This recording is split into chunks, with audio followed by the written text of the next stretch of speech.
नमस्कार, आप देख रहे हैं 99 न्यूज। मैं हूं मंजुषा भारद्वाज और सबसे पहले नजर डालते हैं आज के हेडलाइंस पर। हिडनबर्ग मामले को लेकर कांग्रेस का देश भर में विरोध प्रदर्शन। रांची ईडी दफ्तर के बाहर कांग्रेस ने किया प्रदर्शन। पटना में भी कांग्रेसियों ने किया विरोध प्रदर्शन। श्याम रजक ने दिया आरजेडी से इस्तीफा। लालू यादव को भेजा पत्र, बोले आप मोहरे चल रहे थे, मैं रिश्तेदारी निभा रहा था। झारखंड के पूर्व सीएम चंपई सोरेन ने कहा अच्छे साथी की कर रहे तलाश, साथी मिलते ही नए अध्याय की होगी शुरुआत। 5 महीने में झारखंड के लोगों के लिए किया काम। झारखंड में एटीएस की बड़ी कार्रवाई। अलकायदा से जुड़े आतंकवादी सहित 7 गिरफ्तार। हजारीबाग से भी एक आतंकी गिरफ्तार। और नवनियुक्त कांग्रेस प्रदेश अध्यक्ष केशव महतो कमलेश ने पदभार किया ग्रहण। कहा झारखंड की जनता के लिए करेंगे काम। और चलिए देखते हैं अब देश, दुनिया और राज्य की खबरें विस्तार में। चाईबासा में झारखंड के पूर्व सीएम चंपई सोरेन ने बड़ा बयान दिया है और कहा है कि मैं इस समय नए साथी की तलाश कर रहा हूं और जैसे ही हमें कोई नया साथी मिल जाएगा हम उसी दिन से नए अध्याय की शुरुआत कर देंगे। साथ ही उन्होंने ये भी कहा है कि 5 महीने के कार्यकाल के दौरान हमने झारखंड की जनता के लिए काम किया है और इस काम को सभी लोगों ने पसंद भी किया है। राजनीतिक जीवन कल बड़ा लंबा रहा और हम कुछ वर्तमान नया अध्याय हमने शुरू करने जा रहे हैं। हमने पूरा देश को अपना सोच, अपना विचार पोस्ट करके हमने अपना लाने का काम किया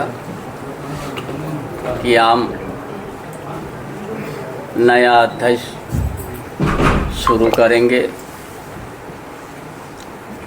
जो संगठन हमने बनाया जेएमएम, उसको नहीं तोड़ेंगे। पहले हम सोचे थे संन्यास लेंगे, लेकिन कल हमने कार्यकर्ता, हमारा गांव है 30-40 हज़ार से ज़्यादा आदमी आया, तब हमारा विचार परिवर्तन हुआ और फिर संन्यास नहीं लेंगे, अभी राजनीतिक करूँगा। हमारा 3 गो हमारा प्लेटफॉर्म था। एक तो संन्यास लेने का या अपने आप एक संगठन हम बनाएंगे और ये जो नया अध्याय हमारा चैप्टर जो खुलते जाएगा, उसमें कोई अच्छा दोस्त भी अगर मिलेगा, ये चुनाव नहीं होने के पहले तक, तो दोस्ती हम उससे करेंगे। लोगों के बीच में और हमारा सोच, अपना विचार बड़ा आईना कर साफ हम दिखाएंगे। और 5 महीना जो हम सीएम के रूप में था, इस 5 महीने में जो हमने काम को शुरुआत किया है, पूरा प्रदेश का जनता वो आईना की तरह दिख रहा है कि क्या सिस्टम था, क्या शेड्यूल था, क्या काम का कैलेंडर जो बना दिया था। हाउस में भी बोले थे हम, जब नेतृत्व परिवार हुआ, दूसरा जो हम लोग हेमंत को हम लोग सीएम बनाया, उस दिन हमारा बड़ा साफ हमने अपना वक्तव्य दिया हाउस में, न पक्ष का या विपक्ष के सदस्य साथी को। हमने उसी समय हम बोला है भी बहुत कुछ हम लोग को काम करना है झारखंड प्रदेश के लिए। अलग राज्यों के 24 साल होने गया, 25 साल प्रवेश हो गया। लेकिन बड़ा सबको जितना ही सदस्य सबसे हम अपील किया, किसी के ऊपर हमने पक्षपात के नहीं किया, ना दोषारोपण किया। हमने हम सब एक जनप्रतिनिधि है और जनता के बीच से हम लोग आए हैं, जनता के कुछ ना कुछ हम लोग कार्य किया है, तभी जाके हम आया है। हम किसी को कोई किसी तरह का आरोप प्रत्यारोप भी नहीं किया।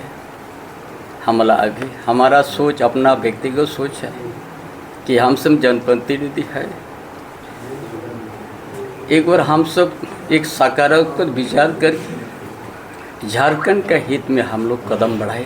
गांडे विधायक कल्पना सोरेन ने बेंगाबाद के बिश्नी सरन गांव में चौकीदार चौहान हेम्ब्रम के परिजनों से मुलाकात की और परिवार का हालचाल जाना। इस दौरान उन्होंने कहा कि इस दुख की घड़ी में सरकार उनके साथ खड़ी है। इस दौरान उन्होंने परिवार को हर संभव मदद करने का भरोसा दिलाया। साथ ही साथ आपको बता दें कि कुछ दिन पहले शेख बिहारी अस्पताल में एक अपराधी ने चौकीदार चौहान हेम्ब्रम की निर्मम तरीके से हत्या कर दी थी और उसके बाद से वह फरार हो गया था। आजसू सुप्रीमो ने हेमंत सरकार पर निशाना साधा है और कहा है कि हेमंत ने चुनाव के समय जनता से जितने भी वादे किए थे उसे पूरा नहीं किया। अब जब चुनाव का समय जैसे जैसे नजदीक आ रहा है, वैसे वैसे नई घोषणाएं करके जनता को ठगने का काम किया जा रहा है। तो हम देख रहे हैं और उसमें उन्होंने तीनों विकल्प बताए। वो जनता के सामने जो रखे, कभी भी राजनीतिक आकलन होगा, कोई आम पब्लिक भी आकलन करेगा तो उसी तीनों विषय पर चलेंगे। या तो मुझे राजनीति से उन्होंने एक बड़ी बात कही थी कि संन्यास लेना पड़ेगा, जो परिस्थिति हमारे साथ है, या फिर मुझे कोई नई पार्टी बनाना पड़ेगा या कोई नया दोस्त ढूंढना पड़ेगा। यही उन्होंने कहा है। वो तीनों विकल्प पब्लिक के सामने रखे थे, उसी विकल्प पर किसी न किसी में वो आगे बढ़ेंगे। उन्होंने कहा कि आप संन्यास तो नहीं ले रहे। और उन्होंने जब नई पार्टी बनाने की बात कही है, तो क्या लगता है कि जो सारा प्रकरण हुआ कहीं ना कहीं बीजेपी उन्हें मझधार में छोड़ दी, जिसके बाद वो अन्य जो 3 ऑप्शन में से 2 की तलाश में। ये झारखंड मुक्ति मोर्चा के बारे में आप क्यों नहीं बोल रहे हैं? वो आज भी झारखंड मुक्ति मोर्चा के मंत्री हैं, आज भी झारखंड मुक्ति मोर्चा के विधायक हैं। तो ये जवाब झारखंड मुक्ति मोर्चा से मांगिए कि आपका विधायक का ये बागी तेवर क्यों है। मैं उनका सम्मान करता हूँ, इतने हैं हमारा कि मैं झारखंड आंदोलन में जिस नेतृत्व ने आज के दिन में गुरुजी के बाद सबसे ज्यादा सीनियर मेंबर में से है और झारखंड आंदोलन में बिताए हुआ क्षण वही मेरा आदर बड़ा करता है उनके लिए। तो मैं इसीलिए एक छोटी बात हमारे राज्य के एक मंत्री साहब ने बोल दिया था, तो मैंने उनसे एक प्रश्न पूछ दिया। मैं ऐसे नहीं बोलता हूँ, मैं सम्मान करता हूँ, चाहे कोई भी रहे, कोई दल में रहे, उनका योगदान है इस राज्य को बनाने में। बाकी राजनीतिक घटना, राजनीतिक कहानियां, कौन दल कहाँ क्या निर्णय लेंगे, वो अपनी उनकी समझ है। झारखंड में चल रहे एटीएस के छापेमारी पर पुलिस मुख्यालय में एवी होमकर आईजी अभियान झारखंड पुलिस ने बयान दिया है। क्या कुछ बयान में कहा है, चलिए सुनते हैं। सत्यापन चल रहा है, उनसे पूछताछ चल रही है। कुछ लोगों की गतिविधि संदिग्ध होने की आसूचना प्राप्त हुई थी, उसी सूचना पर ये कार्रवाई अभी चल रही है। इसमें इनपुट्स हमें मिले हैं और जैसे आगे जिन एक्टिविटीज़ के बारे में सूचना मिली थी उनका सत्यापन होगा, तब आगे की जानकारी आपको दी जाएगी। क्योंकि अभी ये एक इम्पॉर्टेंट इशू है और अभियान चूँकि जारी है, इसलिए इससे ज़्यादा और अभी जानकारी आप लोगों के साथ हम साझा नहीं कर पाएंगे। मुख्य रूप से रांची के कुछ क्षेत्रों में और लोहरदगा और हजारीबाग। ठीक सर। मुंगेर के गांधी चौक स्थित स्वर्ण व्यवसायी गोपाल प्रसाद की दुकान में घुसकर एक शख्स ने रंगदारी की मांग की है। रंगदारी नहीं देने पर अंजाम भुगतने की धमकी दी है, जिसको लेकर पूरे परिवार में दहशत का माहौल है। मामले को गंभीरता से लेते हुए बुलियन मर्चेंट एसोसिएशन के सचिन ललन ठाकुर के नेतृत्व में शिष्टमंडल ने एसपी से मुलाकात कर ज्ञापन सौंपते हुए स्वर्ण व्यवसायियों की सुरक्षा की गुहार लगाई है। लोग मिलने आए थे, उनके द्वारा एक आवेदन भी दिया गया है। कोई पुरानी घटना के बारे में उसमें मेंशन था कि उसमें जो अपराधी जेल से निकला है वो पुनः आकर के फिर से धमकी दे रहा है, तो उस पर हम लोगों ने संज्ञान लिया है और इसमें जो अभियुक्त है उसको जल्द से जल्द उसके विरुद्ध कार्रवाई की जाएगी। और इसमें हम लोग आश्वासन देना चाहते हैं कि किसी भी तरह का अगर कोई इस तरह का रंगदारी करता है या कोई किसी को दबाता है तो उसकी तुरंत सूचना पुलिस को दें, उस पर तुरंत कार्रवाई की जाएगी। कि हमारे स्वर्णकार भाई श्री गोपाल जी के द्वारी पर दुकान पर एक क्रिमिनल चढ़ करके बोला कि रंगदारी दो, नहीं तो अंजाम भुगतने के लिए तैयार रहो। उसी के ख्याल से हम लोग आए थे तो हमारे श्रीमान आरक्षी अधीक्षक को ज्ञापन दे दें कि वो उचित कार्रवाई करें, तो इसी लिए हम लोग आए थे। क्या मतलब है, कितने का रंगदारी का मांग हुआ है? ये सब अभी बोला नहीं। कितने की संख्या में लोग थे? हैं? कितने की संख्या में लोग थे? दुकान तो चढ़ा था एक ठो, लेकिन सुनते हैं कि 3-4 आदमी उसका आगे पीछे था। ये कौन लोग हैं? क्या पूर्व में भी घटना किए हैं ये लोग? वो दुकानदार जो है गोपाल प्रसाद जी, वो पहचानते हैं जी। हम एक्चुअली मुंगेर से बाहर थे, हम आज सुबह आए हैं, पता चला ऐसा ऐसा है तो हमको मिला तो चले आए एसपी ऑफिस। इधर रोहतास के डेहरी में सामाजिक संस्था अभिनव कला संग्रम की ओर से पश्चिम बंगाल के कोलकाता में एक ट्रेनी जूनियर महिला डॉक्टर के साथ हुए दुष्कर्म और जघन्य हत्या के विरोध में कैंडल मार्च निकाला गया। इस मौके पर वहां पर श्रद्धांजलि सभा का भी आयोजन किया गया था, जहां पर संस्था के लोगों ने चिकित्सक के आत्मा की शांति के लिए 2 मिनट का मौन रखा और आरोपी को फांसी की सजा देने की मांग की है। महिला चिकित्सक की जो निर्मम हत्या हुई है और जो उनके साथ हादसा हुआ है शारीरिक दुष्कर्म, उसके जस्टिफाई के लिए हम लोगों ने अभिनव कला संगम के बैनर तले एक कैंडल मार्च है जो उनके न्याय की जीत के लिए है। वहीं कैंडल मार्च के बाद हम लोग 2 मिनट का श्रद्धांजलि कर उनको श्रद्धांजलि अर्पित करेंगे कि उनकी आत्मा की शांति के लिए। ये सिर्फ किसी एक जगह के आक्रोश में ये नहीं निकला है, पूरे देश में ही जो महिलाओं का उत्पीड़न हो रहा है, जो हमारी माताओं बहनों के साथ आए दिन समाज में कहीं न कहीं कुकृत किया जा रहा है, उसके विरोध में है। ये किसी एक जगह के लिए, किसी एक बेटी के लिए नहीं है।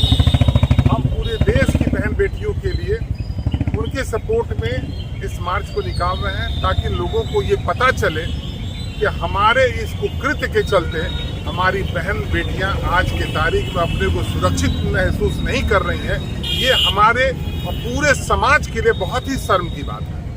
वहीं बिहार के आरा जिले के गजराजगंज ओपी थाना के बीबीगंज पुल के पास सड़क दुर्घटना में 5 लोगों की मौत हो गई है। गाड़ी में 7 लोग सवार थे, जिनमें 3 पुरुष और 2 महिलाओं की मौत हो गई है। यह घटना अलहे सुबह गुरुवार की है और बता दें कि यह पूरा परिवार जो था वह विंध्याचल मंदिर दर्शन के लिए गया हुआ था और वापस लौटते समय दानापुर के पास यह एक्सीडेंट हुआ, जिसमें कुल 7 लोगों में से 5 लोगों की मृत्यु हो गई और बाकी लोगों को इलाज के लिए अस्पताल में भर्ती कराया गया है। आपको बता दें कि बीबीगंज के पास बोलेरो गाड़ी अनियंत्रित हो गई और पुल डाइवर्सन से टकरा गई, जिसमें 5 लोगों की दर्दनाक मौत हो गई और जो लोग बुरी तरह से घायल हुए उनको प्राथमिक इलाज के लिए अस्पताल में भर्ती कराया गया। 20 तारीख को रात में गए थे, 12 बजे रात में। कहाँ गए थे? विधानचल। अच्छा, कौन कौन लोग थे साथ में? इसमें 8 आदमी थे। कौन कौन थे? पिताजी, उनका बेटा, नाती, पोती। नाम बता दो। नाम तो हम नाम तो नहीं जानते हैं, खाली 8 आदमी के नाम जानते हैं। अच्छा, ये 8 आदमी गए थे। क्या चीज़ से गए थे? अपना 4 चक्का गाड़ी से, 4 व्हीलर से जी। कब सूचना मिला कि ये घटना अभी सुबह में 6 बजे मिला, 22 तारीख को। क्या सूचना मिला कि गाड़ी एक्सीडेंट हो गया है। कितने लोग? गाँव में 5 आदमी घायल, 5 आदमी का मौत हो गया। अच्छा, 3 आदमी बचे हुए हैं। आपका क्या नाम है? सरोज कुमार पांडे। क्या हैं आप? हम लोग आ रहे हैं तो पंडित जी रहने वाले हैं। कटिहार के मनिहारी अनुमंडल के धरियाही पंचायत में बाढ़ प्रभावित इलाके का एसडीएम ने निरीक्षण किया। एसडीएम और सीओ ने नाव से पूरे इलाके का जायजा लिया। इस दौरान ग्रामीणों ने अपनी अपनी समस्याओं से उन्हें अवगत कराया। इस दौरान वहां पर मौजूद अधिकारियों ने ग्रामीणों की हर संभव मदद करने का भरोसा दिया। पंचायत में मैं और हमारे साथ सीईओ और उनकी टीम सारे लोग हम लोग दुरियाई पंचायत का दौरा किए हैं। हम सभी जानते हैं दुरियाई में हमेशा जब भी नदी का जलस्तर बढ़ता है तो वो चारों ओर से घिर जाता है। बुरियाई पंचायत में 6 वार्ड हैं, 6 पूर्व की बात इस वर्ष भी चारों ओर गंगा के जल से घिरे हुए हैं, कहीं कहीं अंदर भी पानी चला गया है। वर्तमान में ट्रांसपोर्टेशन के लिए हम लोगों ने 4 नाव वहाँ पे पहले दिया था, 2 नाव और दिए हैं। इसके बाद कुछ लोग हैं जिनको कि पॉलिथीन सीट्स की ज़रूरत है, और कुछ घरों में जहाँ पे पानी आए, कुछ टोलों में वहाँ पे जो SOP है उसके आलोक में कमेटी किचन चलाने की बात नहीं। झारखंड हाईकोर्ट में बांग्लादेश घुसपैठ और संथाल परगना में लैंड जिहाद की जांच की मांग वाली जनहित याचिका पर सुनवाई हुई। कोर्ट ने पहले केंद्र सरकार की एजेंसियों से जवाब मांगा था, लेकिन अभी तक जवाब नहीं मिला है। मामले की अगली सुनवाई की तिथि 5 सितंबर को तय कर दी गई है। इस मामले में जमशेदपुर के दानियल दानिश ने जनहित याचिका दाखिल की है, जिसमें आरोप लगाया गया है कि बांग्लादेशी मूल के लोग झारखंड में घुसपैठ कर संथाल परगना इलाके में जमीन पर कब्जा कर रहे हैं। रांची के प्रदेश बीजेपी कार्यालय में मिलन समारोह का आयोजन किया गया। समारोह में बीजेपी के प्रदेश अध्यक्ष बाबूलाल मरांडी शामिल हुए। इस मौके पर इंटक के प्रदेश सह सचिव और भारतीय राष्ट्रीय मजदूर कांग्रेस के प्रदेश उपाध्यक्ष अपने सैकड़ों समर्थकों के साथ बीजेपी में शामिल हो गए। बाबूलाल मरांडी ने सभी को बीजेपी की सदस्यता दिलाई। इस मौके पर उन्होंने कहा कि सभी के आने से पार्टी को मजबूती मिलेगी। और उसके बाद उस पार्टी को छोड़ करके, यानी सत्ता सारी अपनी दल को त्याग करके और भारतीय जनता पार्टी में योगदान करना, क्योंकि भारतीय जनता पार्टी तो इस वक्त संघर्ष कर रही है, और उसमें से शामिल होना यानी संघर्ष के साथ ही बनना तो अपने आप में बहुत बड़ी बातें हैं। और इसलिए मैंने कहा कि आप सब स्वागत, और मैं निश्चित रूप से कह सकता हूँ आप सब लोगों के पार्टी के में योगदान से सिर्फ सरायकेला जिला ही नहीं या जमशेदपुर ही नहीं, बल्कि पूरे झारखंड प्रदेश को एक अच्छी मैसेज, एक ताकत और बल मिलेगी। क्योंकि आज और जिस प्रकार के प्रदेश की जो हालत है, मैं उसको जरूर थोड़ी सी चर्चा करूंगा कि आज आप उस समय करेंगे और तुरंत चुनाव भी होने वाला है। इस 2024 के आखिरी में आप 2 महीना करीब बचा हुआ है चुनाव होने में। तो कुल मिलाकर के आज के तारीख में अगर इस प्रदेश में हमें मिल करके आज जो वर्तमान सरकार है इसको यहाँ से हटाना बहुत जरूरी है। तो जिस प्रकार से इस प्रदेश में जो कानून व्यवस्था बिगड़ा है वो किसी से छुपा हुआ नहीं। आए दिन आप देखते होंगे चोरी, डकैती, हत्या, अपहरण, बहुत बेटियां की इज्जत भी कहीं कोई सुरक्षित नहीं। हरियाणा पुलिस ने गिरिडीह के साइबर ठगी के एक मामले में 2 संदिग्धों से पूछताछ की है। बताया जा रहा है कि हरियाणा के गुरुग्राम में एक ट्रांसपोर्टर से लगभग 76 लाख रुपए की ठगी हुई है। पुलिस बुधवार को गिरिडीह पहुंची और पचम्बा थाना क्षेत्र के सोनू कुमार को हिरासत में लेकर पूछताछ शुरू कर दिया है। पूर्व मंत्री और आरजेडी के राष्ट्रीय महासचिव श्याम रजक पार्टी छोड़कर जेडीयू में शामिल होने जा रहे हैं। आज इसकी पुष्टि हो गई। श्याम रजक ने आरजेडी के राष्ट्रीय अध्यक्ष लालू प्रसाद यादव को पार्टी से अपना इस्तीफा भेज दिया है। श्याम रजक ने लालू प्रसाद यादव को अपना पत्र भेजा है। उसमें कहा है कि वे पार्टी के राष्ट्रीय महासचिव पद और प्राथमिक सदस्यता से इस्तीफा दे रहे हैं। श्याम रजक ने अपने पत्र में लालू के लिए एक शेर भी लिखा है, मैं शतरंज का शौकीन नहीं था इसलिए धोखा खा गया। आप मोहरे चल रहे थे, मैं रिश्तेदारी निभा रहा था। मैंने अपने कारण बता दिया है कि शतरंज का मैं शौकीन नहीं था इसलिए धोखा खा गया। वो मोहरे चल रहे थे, मैं रिश्ते निभा रहा था। दिक्कत यही हुआ कि वो मोहरा मैं रिश्ते में समझ रहा था, वो मोहरा को रिश्ता नहीं समझ रहे थे। आगे क्या करेंगे सर? अभी मैंने इस्तीफा दिया है। अब मेरे सामने पूरा खुला विकल्प है। अब मेरे सामने 2 ही विकल्प है।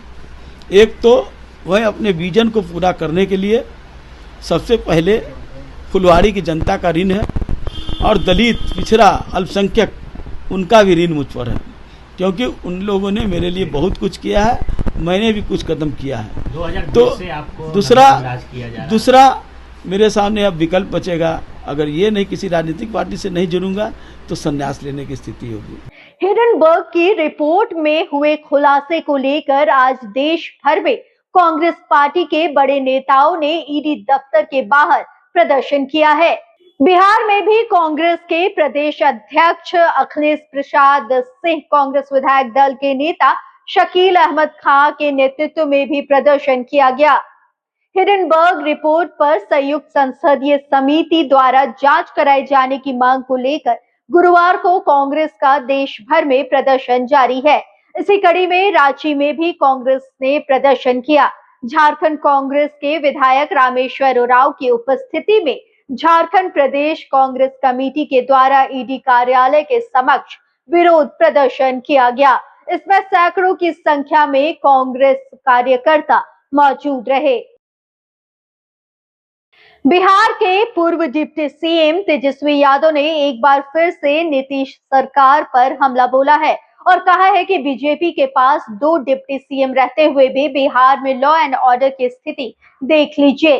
यहाँ पर अपराधी बेखौफ होकर आपराधिक घटनाओं को अंजाम दे रहे, इसके बावजूद बिहार पुलिस और राज्य की नीतीश सरकार इस वारदात को रोकने में नाकाम साबित हो रही है।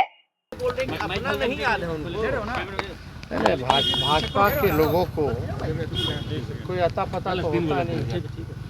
2 डिप्टी सीएम है, एक मुख्यमंत्री है, मुख्यमंत्री के पास गृह डिपार्टमेंट है, लगातार जो है घटनाएं घट रही हैं। घर में लोगों को घुस के मारा जा रहा है।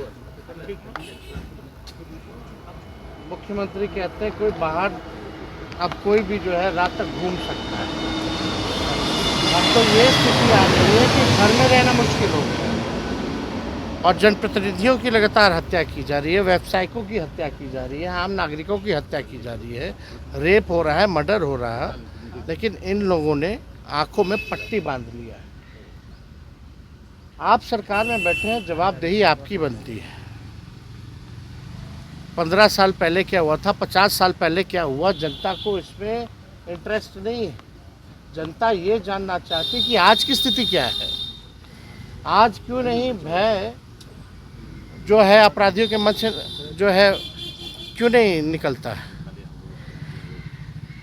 पूरी तरीके से लोग जो है अपराध ही जो है भय मुक्त जो है पूरी बिहार में घूम रहे हैं और लगातार जो है पुलिस कोई कार्रवाई नहीं कर पा रही। कहीं भी हत्या हुई है बता दो, कोई अपराधी पकड़ा गया हो मीडिया।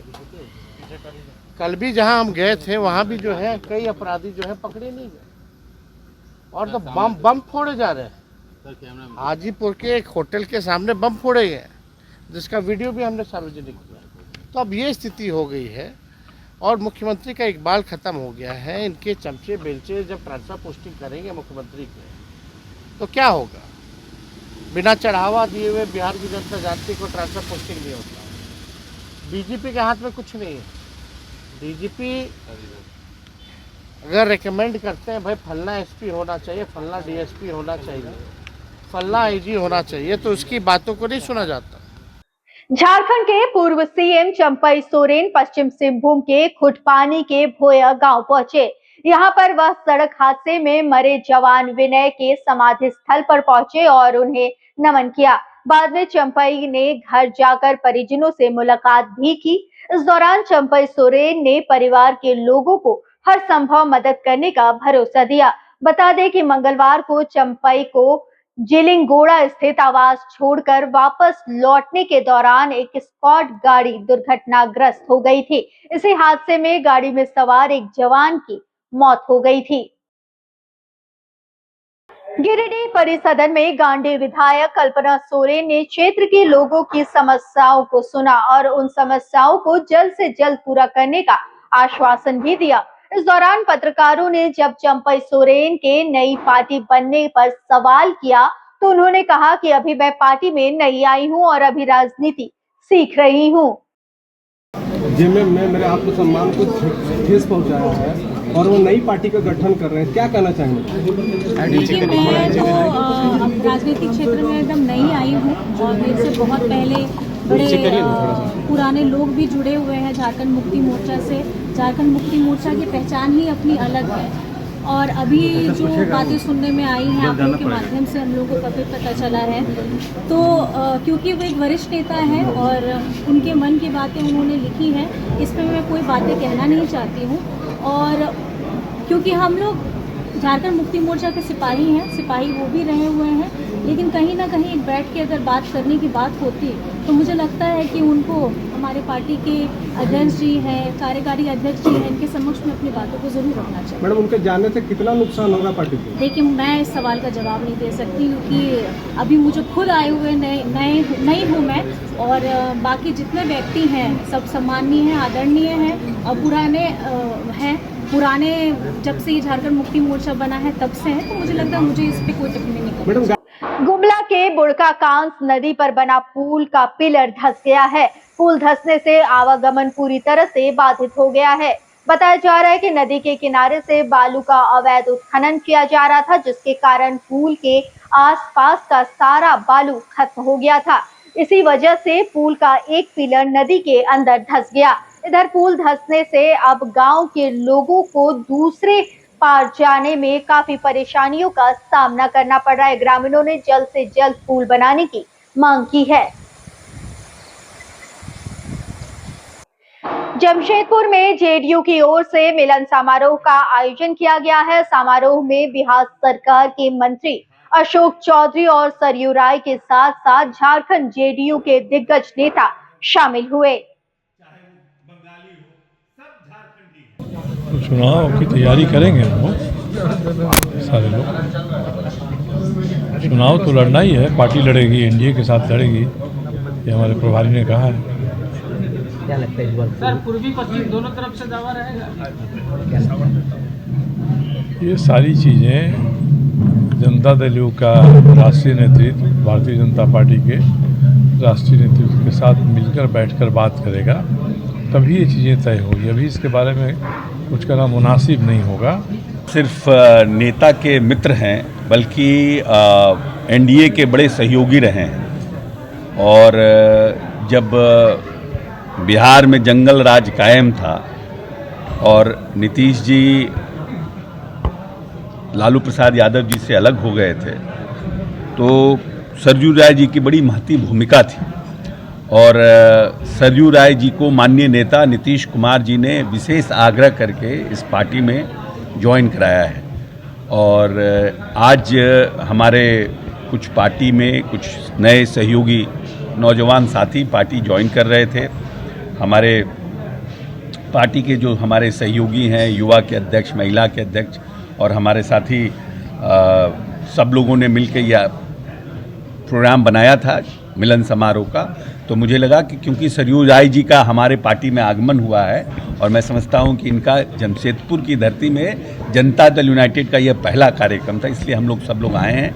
हम लोग पूरी ताकत से सरयू राय जी के पीछे खड़े हैं और सरयू राय जी जितने वोट से निर्दलीय में जीते थे उससे डबल वोट से जिताने का संकल्प हम लोग लेकर के आज जा रहे हैं कि पूरी ताकत से, क्योंकि नेता ने आग्रह करके इनको बुलाया है। इसलिए हम सभी जनता दल यूनाइटेड के कार्यकर्ताओं की यह जिम्मेवारी है कि पूरी ताकत से सरयू राय जी को वापस विधानसभा भेजने का काम करेंगे। हजारीबाग में एक बार फिर एटीएस ने अपनी दबिश दिखाई है। लोहसिंघना थाना अंतर्गत लोहसिंघना चौक के पास से एक संदिग्ध आतंकी को एटीएस की टीम ने गिरफ्तार किया है। गिरफ्तार करने के बाद उसे कड़ी सुरक्षा में हजारीबाग एसीजेएम कोर्ट में पेश किया गया। इसके बाद एटीएस की टीम उसे अपने साथ रांची ले गई है, जहां से उसे दिल्ली ले जाया जाएगा। लोहसिंघना क्षेत्र से एक अभियुक्त को लाया गया, उनसे पूछताछ की गई। उनको बेसिकली इंटेरोगेशन के लिए दिल्ली ले जाया जा रहा है ट्रांजिट रिमांड पे। बस यही जानकारी है। उनसे पूछताछ की गई कि वो उनकी गिरफ्तारी कब हुई है, तो उन्होंने बताया कि उनकी गिरफ्तारी 11 बजे सुबह में हुई है आज, और उनके घर वालों को सूचना है कि उनको दिल्ली ले जाया जा रहा है ट्रांजिट रिमांड पे। किस आरोप में गिरफ्तारी हुई मालूम? अभी देखिए उनका आरोप कुछ भी वैसे सिद्ध नहीं हुआ है, उनको बस पूछताछ के लिए अभी ले जाया जा रहा है। इसकी टीम आई हुई थी, कौन थी, ये कोई जानकारी? हाँ, ये दिल्ली से कोई टीम आई हुई थी, लगभग 50-60 लोगों की टीम थी, और वही ले गए हैं। अलकायदा से जुड़ा हुआ मामला बताया जा रहा है? नहीं, अलकायदा से जुड़ा हुआ ऐसा कोई मामला अभी क्लियर नहीं हुआ है, तो अभी कुछ भी कहना सही नहीं है। रांची से कोई डॉक्टर भी इसमें किन्हीं का नाम आ रहा है क्या? जी हाँ, कोई डॉक्टर, एक डॉक्टर का नाम आ रहा है, अभी याद नहीं आ रहा मेरे को, लेकिन एक डॉक्टर है जिनकी गिरफ्तारी ऑलरेडी हो चुकी है। क्या कनेक्शन था इस व्यक्ति के साथ? बस इनका कहना है, और जैसा कि इनसे पूछताछ की गई, इनका कहना है कि बस इनका कोई बच्चा था, छोटा बच्चा है जो कि बीमार रहता है, उनके द्वारा वो उनसे टच में थे और बातचीत करते थे, इसलिए बस इनको। ये नेशनल सिक्योरिटी से जुड़ा मामला लग रहा है आपको? अब ये तो मैं नहीं बता सकती हूँ, अब ये तो इन्वेस्टिगेशन ऑफिसर ही बताएंगे। बिहार के कटिहार में एक महिला सिपाही के पति ने अपनी पत्नी के ऊपर गंभीर आरोप लगाए हैं। युवक ने आवेदन देकर कटिहार एसपी से इंसाफ की गुहार लगाई है। मामला सामने आने के बाद जिले के पुलिस महकमे में हड़कंप मच गई। दरअसल कोढ़ा थाना क्षेत्र के गेड़ाबारी के रहने वाले धीरज कुमार का आरोप है कि उनकी पत्नी खुशबू प्रिया, जो वर्तमान में कुलासी पुलिस शिविर के डायल 112 गाड़ी में सिपाही के पद पर तैनात है, उनके साथ कुलासी पुलिस शिविर के प्रभारी विकास कुमार के साथ अनैतिक संबंध है, जिसके कई प्रमाण भी उनके पास हैं। मुझे अपने बीवी वाइफ पर शक हो रहा था कि वो किसी से उसका अफेयर चल रहा है, क्योंकि हमसे जब मैं फ़ोन करता था तो बात नहीं करती थी मेरे से अच्छे से, हाँ, डांटती थी, फटकारती थी बहुत। तो मैं एक दिन गया, लगभग 7-8 तारीख को गया, 12-1 बजे उसके पास। जब गया तो उसका फ़ोन रखा हुआ था। फ़ोन उठा के मैं देखा तो इंस्टाग्राम पे चैटिंग, जो वहाँ के प्रभारी हैं विकास कुमार, कुलासी थाना के प्रभारी विकास कुमार जी के साथ उनका चैटिंग बहुत गंदा हुआ था। मैं एसपी सर को भी दिया हूँ आवेदन, हाँ, मतलब बताने लायक नहीं है, मैं कैसे बताऊँ पब्लिक इसमें। उसके बाद जो है वाइफ मेरी, मैं वहाँ से छुट्टी दिलवाया उसको, छुट्टी दिलवा के उसके घर जाके छोड़ दिया। घर जाके छोड़ा तो पहले तो सोचा कि मैं आपस में कंप्रोमाइज़ कर लूँ, इज्जत की सवाल है। मैं उसको बोला कि तुम घर में रहो, हम तुमको कमा के खिलाएंगे, नमक रोटी होगा वही खिलाएंगे, तुम घर में रहो। सुपौल के बहली गांव में एक घर में अचानक आग लग गई। आग लगने से घर में रखा कीमती सामान जलकर राख हो गया, साथ ही घर में रखा एक बाइक भी जलकर राख हो गया। इधर पीड़ित परिवार ने जिला प्रशासन से मदद की गुहार लगाई है। बकरी जर गले, घर में लगले, कुछो न हम बुझलिए, केना लगले नहीं लगले, कोई नहीं देखलक, नहीं घूरा लगले नहीं किछो, कतौ किछु न भेले। बांध दिसन से आग उठले, पहिने आग उठले, कोई घर में रह बिना तो कोई न देखलक। सुपौल के बसबिट्टी पंचायत स्थित बरसाती नदी में 2 साल का बच्चा डूब गया। अभी तक बच्चे का पता नहीं चल पाया है। बच्चे की तलाश के लिए एनडीआरएफ की टीम को लगाया गया है। बताया जा रहा है कि नदी के पास ही बच्चा खेल रहा था, इसी दौरान वह नदी में गिर गया। इधर घटना को लेकर पीड़ित परिवार में शोक की लहर है। देख रहे हैं यहाँ बच्चा डूबने का मामला है, क्या बात है? कल ही बच्चा 3 बजे डूबा था, अभी तक जो है बच्चा का जो है बॉडी नहीं बरामद हुआ है। एनडीआरएफ का टीम आया था, खोजा, उसको नहीं मिला, प्रयास जारी है खोजने का। ये जो है मलबा पंचायत का वार्ड नंबर 11 का घटना है। बांध साइड में बच्चा जो है डूबा था। कितना उम्र का बच्चा था? 2 साल का करीब बच्चा था। कैसे बच्चा डूब गया? बच्चा पानी के नजदीक गया, माँ झाड़ू दे रहा था आंगन में, चिल्लाया, एक बार जा गया था, पानी में गिर गया। कितना साल का बच्चा है?